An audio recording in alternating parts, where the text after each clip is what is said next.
Hey y'all, thanks for stopping in. Appreciate you taking time out here on the business schedule. Stop in and see what it is I'm up to. It is uh, Friday the 9th of December 2022, right at 6:30 in the evening. It is 68 degrees Fahrenheit right now in Jacksonville, Florida.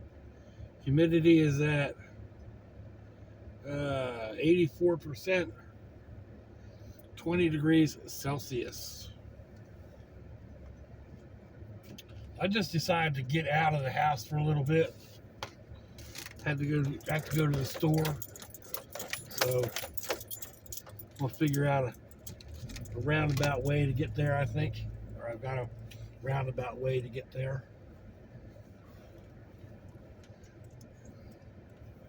So, uh,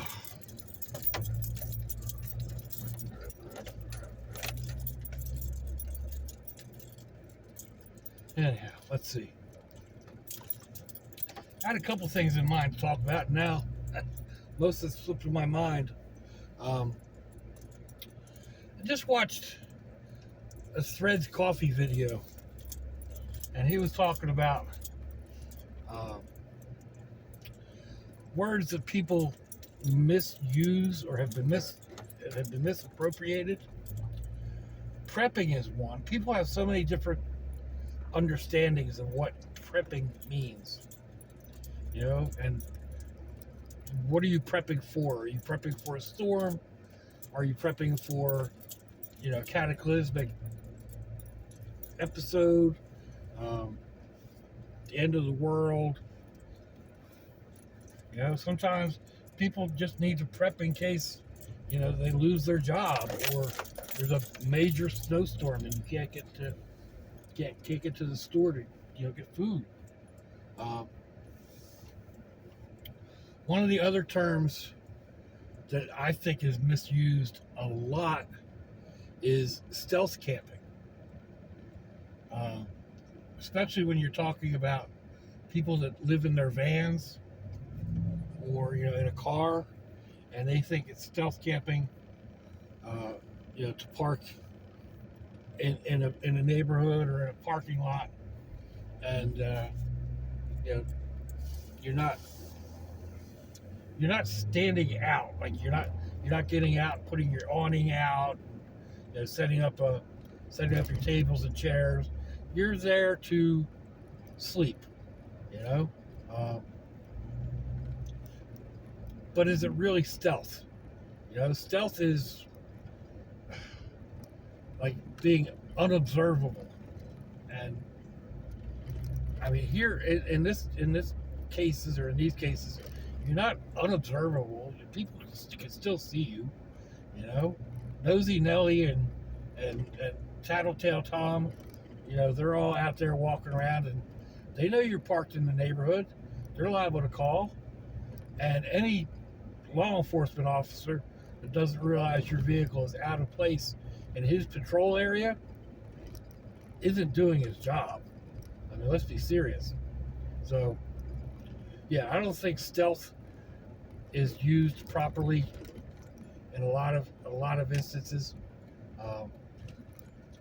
Sometimes stealth camping, if it's you're out by yourself and you're sleeping in the woods and you don't have a fire, or you don't have a big fire, or you do ways to minimize the fact that people can see you, that's a little bit more of actual stealth camping. So anyway, I commented on Threads' video. All right, people, what are we doing? I guess they're trying to figure out the street they want. Meantime, there's people behind them. Oh, okay. Anyway, I commented last night. I was at the daughter's house, and the 12-year-old was talking about something or other, and he started talking about teabagging. I stopped what I was doing, looked at him, and I said, "Dude, what?" And he just innocently went right on with his conversation about teabagging. And I said, "Do you even know what that means?" And he said, "It's a dance, Pop." uh, okay, maybe.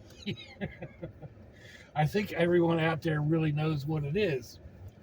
But I had to tell him, I said, "No, it's not what you think." And then I tried to be mature about it. I said, it's something about, using your scrotum or, uh, and he didn't get it. So Mom had to pop in and say, "Your balls, boys." So when that happened, he went kind of white. And of course, the two littles were listening in because they'd been listening to the story. And apparently they thought it was a dance as well. But they were all like, "Ew." And the 12-year-old was, saying, "No, Pop, it's a dance. No, Mom, it's a dance." No. Okay, you may have kind of appropriated, or your generation, or what have you, may have appropriated the term for some sort of a dance that they do on some game. I'm not sure what, but uh, yeah. Uh, Anybody outside of that age group is not going to think of it as some dance that your little animated character does on a video game. So, words have meanings, and you can't just willy-nilly change the meaning and expect people to understand, without getting too political or incorrect or politically incorrect or whatever. It's, the whole pronoun thing. How am I, as a normal person, normal, I guess normal, I'm not really normal, but how am I how to know, how to use the proper pronouns?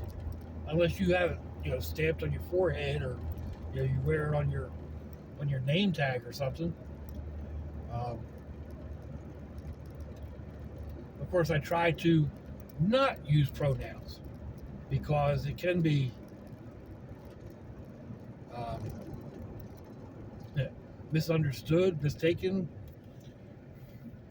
whatever, depending, you know, especially on the age of the person I'm addressing. But I mean, I've got friends of all persuasions, um, all religious backgrounds, colors, sexual preferences. Did I say religions? I don't know. Yeah, if you know a bisexual black witch, or a bisexual Jewish witch, I do. Um, I don't. It doesn't bother me that that's who they are. We have other interests in common, so you know.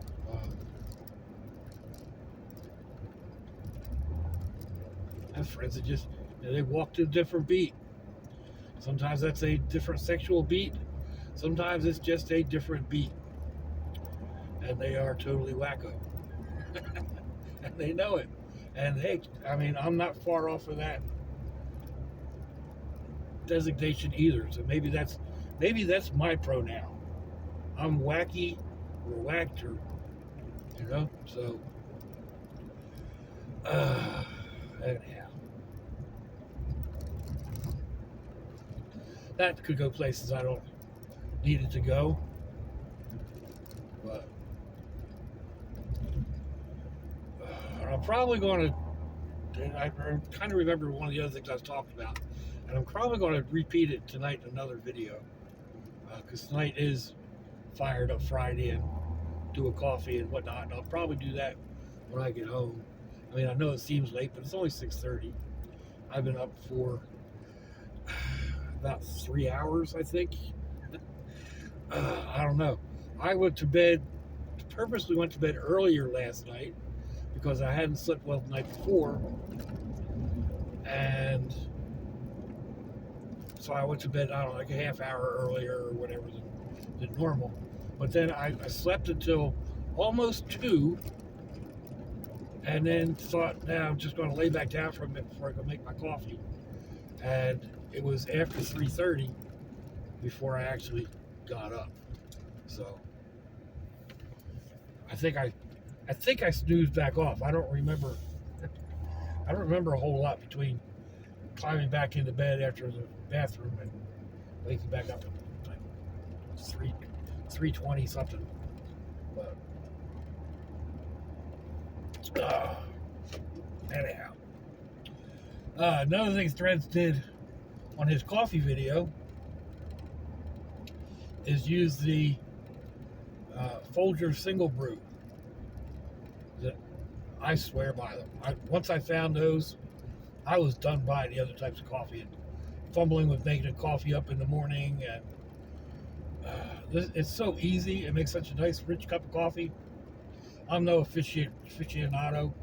I don't need to be measuring out the exact grams of beans and grinding them, and then knowing the exact weight of the water to put into a little brewer. And no, I have problems opening a foil baggie to make my coffee in the morning before I've had my coffee.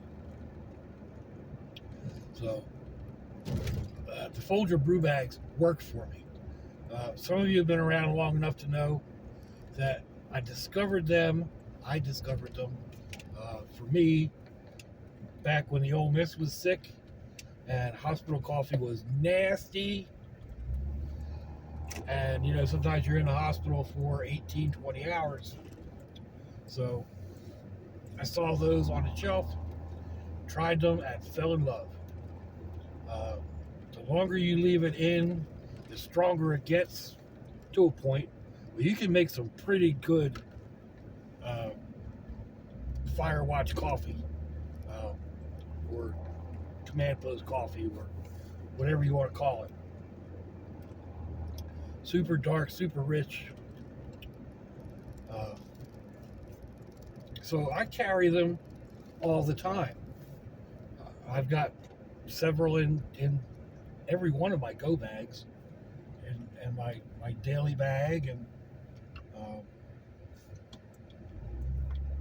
because you never know. Even coffee that you get at like most of these fast food places, I think that the brew bag will give you better coffee. It's thicker, richer, darker.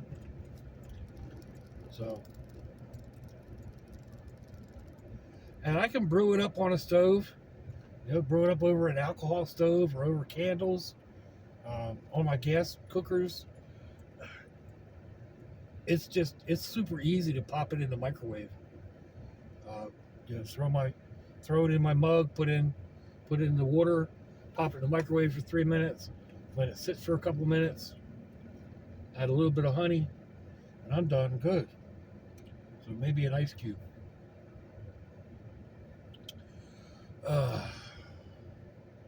But now, like, if I'm going to make one up tonight, I'm going to make up kind of a chocolate latte type thing, only hot. So I don't know what you would call that. Like I said, I'm not an aficionado. But I got that salted caramel hot chocolate, and I've got some decaf Folgers brew bags. So a combination of those. I may have actually done that once before, but it was just regular Swiss Miss hot chocolate. So we'll do the salted caramel.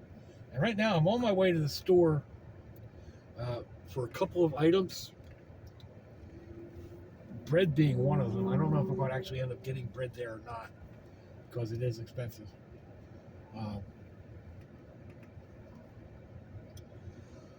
But yeah, there's a couple other things that I may end up going ahead and getting a small creamer just to like really kick up the dessert coffee vibe. So uh, we shall see. Oh man, this light is lasting and lasting and lasting. Come on. Flash the light, see if that does anything.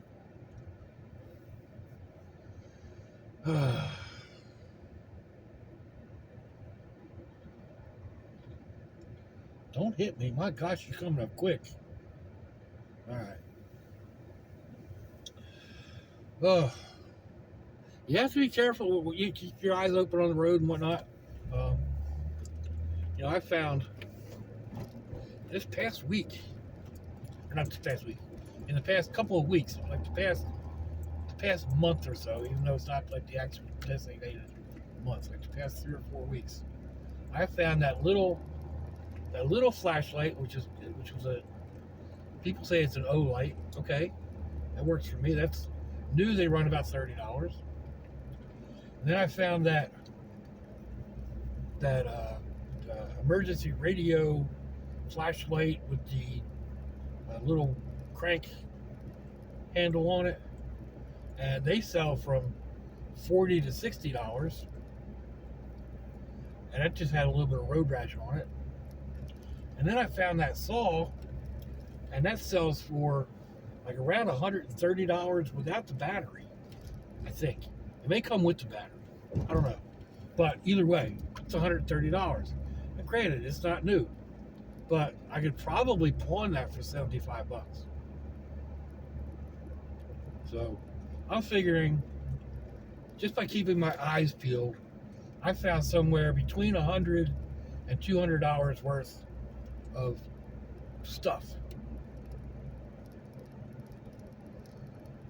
That works for me. You know? So anyway, I haven't been down this road in ever. Used to be my way to the store when I lived over at the other house.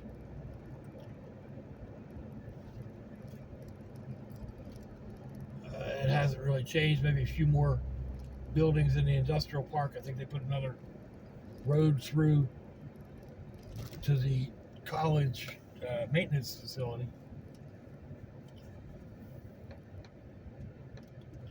But oh,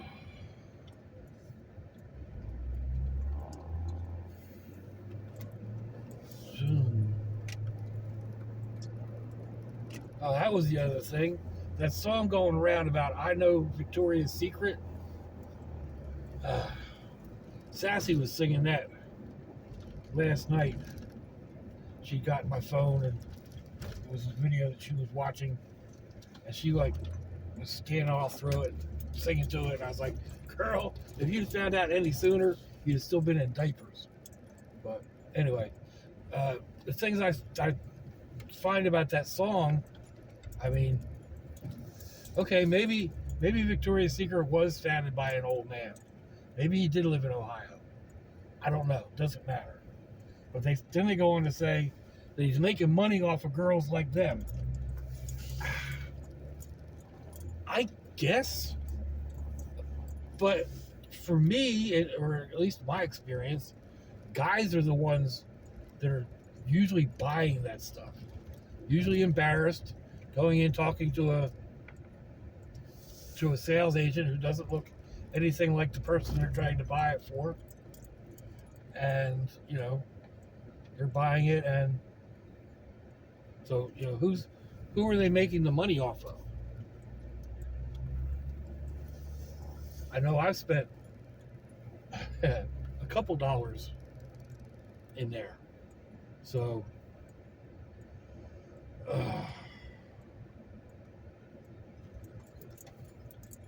anyhow, neither here nor there. I guess it doesn't really matter. Well, you should have pulled out if you were going to pull out, because I'm pulling in. Well, let me know what you think, folks. Give me a thumbs down or a thumbs up. Leave me a comment wherever did y'all leave comments on your internet access device of choice. If you'd like to share me around your social media, that'd be fandoculous.